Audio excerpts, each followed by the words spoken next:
नमस्ते स्टूडेंट्स, पाठशाला पंडित में आप सभी का स्वागत है। मैं हूं आयुष भट्टाचार्य। आज हम देखेंगे कि मॉड्यूलस ऑफ नेगेटिव नंबर्स क्या होते हैं। ठीक है, टॉपिक लिख देते हैं आज का,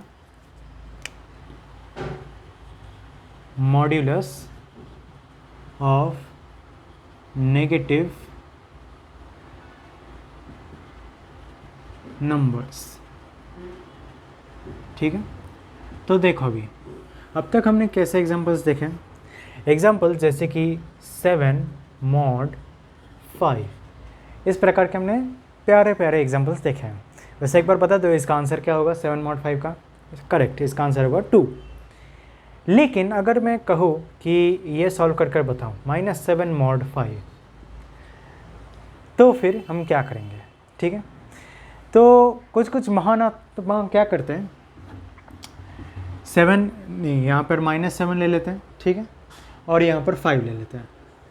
ठीक है, उन लोग डिट्टो वो करते हैं जैसे कि 7 और 5 के टाइम पे करते हैं। 5 1 5 -5/2, ऐसे डिट्टो वो इधर वही करते हैं। -1 कर देते हैं एटमोस्ट, -5 हो जाता है, इधर माइनस करके -2 लिख देंगे और इधर आंसर लिख देंगे -2। लेकिन ये गलत है।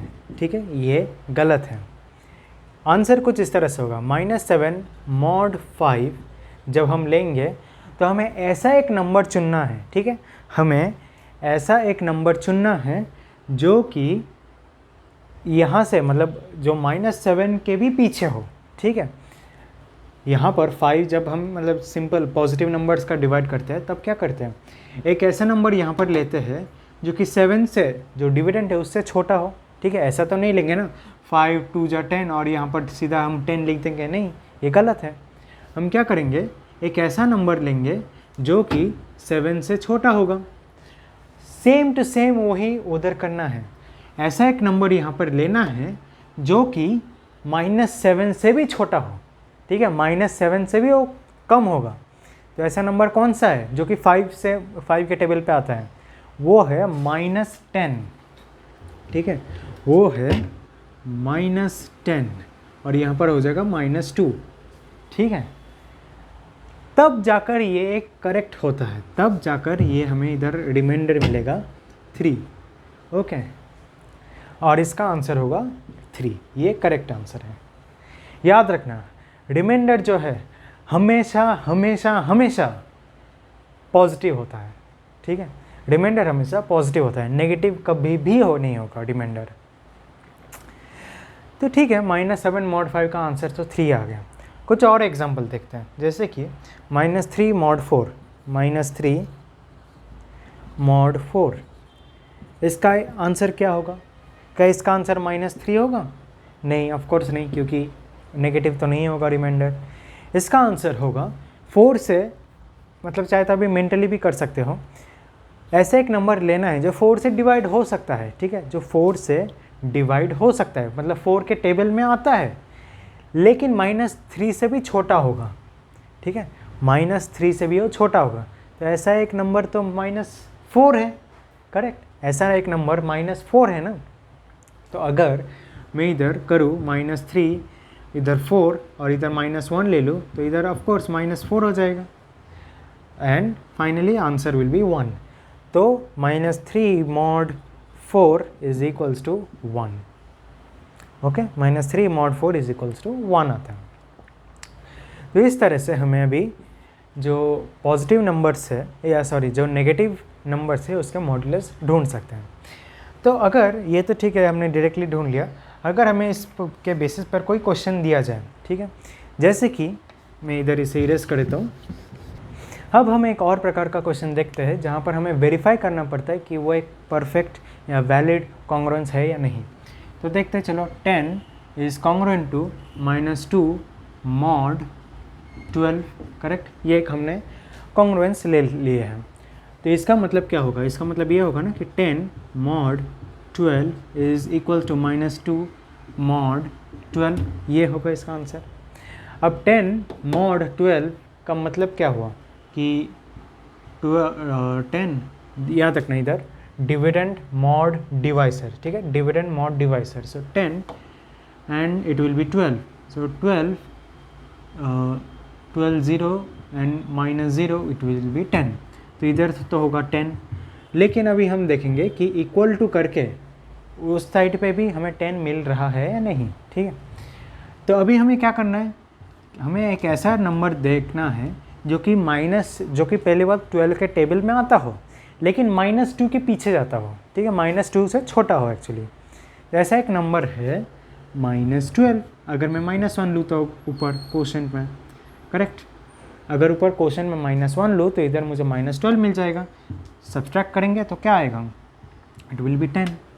सो 10 equals to 10 which means it is correct. ये कॉन्ग्रुएंस वैलिड है, ठीक है।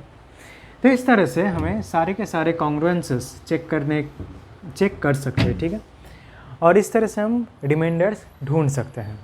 ओके, तो एक काम करते हैं, मैं आपको एक होमवर्क दे देता हूँ। ओके, होमवर्क ये है कि पहली बात, 2 होमवर्क है, -6 mod 5, -6 mod 5, इसका आंसर क्या है आपको ये बताना है। और जो दूसरा होमवर्क है इसका ये हमें बताना है कि 2 कॉन्ग्रुएंट टू -3 mod 5, ठीक है, -3 mod 5, ये वेरीफाई करना है, ठीक है। इसका आंसर क्या है ये मुझे बताना है कमेंट सेक्शन में, और ये वेरीफाई करना है कि ये वैलिड है या नहीं है। कमेंट सेक्शन में बता देना, और कमेंट में अगर आपका आंसर करेक्ट है तो मैं पिन कर दूंगा। तो ठीक है, ये तो हमें समझ में आ गया कि ये किस तरह से नेगेटिव नंबर्स का मॉड्यूलस हमें सॉल्व करने के लिए सॉल्व किया जा सकता है। लेकिन अभी हमें कुछ प्रॉपर्टीज़ देख लेते हैं मॉड्यूलस का, ठीक है। अब तक तो हमने अच्छे से देख चुके हैं कि मॉड्यूलस होता क्या है और किस तरह से बेसिक वो काम करता है। अब कुछ इसके प्रॉपर्टीज़ देख लेते हैं। तो देखो, पहले हम क्या करते थे जब हम बच्चे थे, तो a + b लेते थे, = b + a कर देते थे, करेक्ट। और भी देखो, a × b = b × a। फिर और क्या होगा, a + b + c = a + b + c, ऐसे करते थे ना।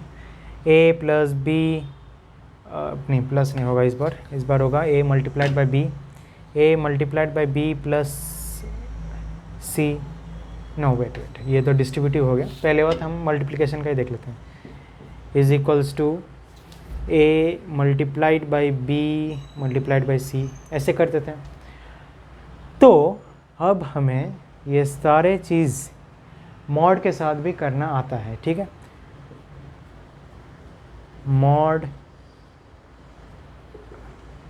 m,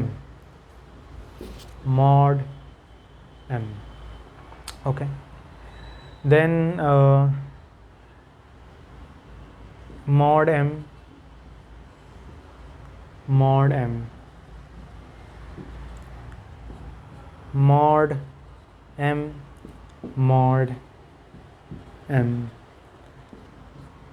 ये भी m होगा, ठीक है। mod m लिख रहा हूँ मैं शॉर्ट में,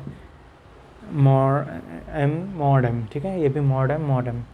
फिर ये भी और एक है जो कि डिस्ट्रीब्यूटिव है, जैसे कि a × b + c, ये mod m = a × b then plus a × c mod m, ठीक है। तो ये सारे प्रॉपर्टीज़ है और कुछ नहीं, ये सारे के सारे प्रॉपर्टीज़ यहाँ पर भी वैलिड है, ठीक है।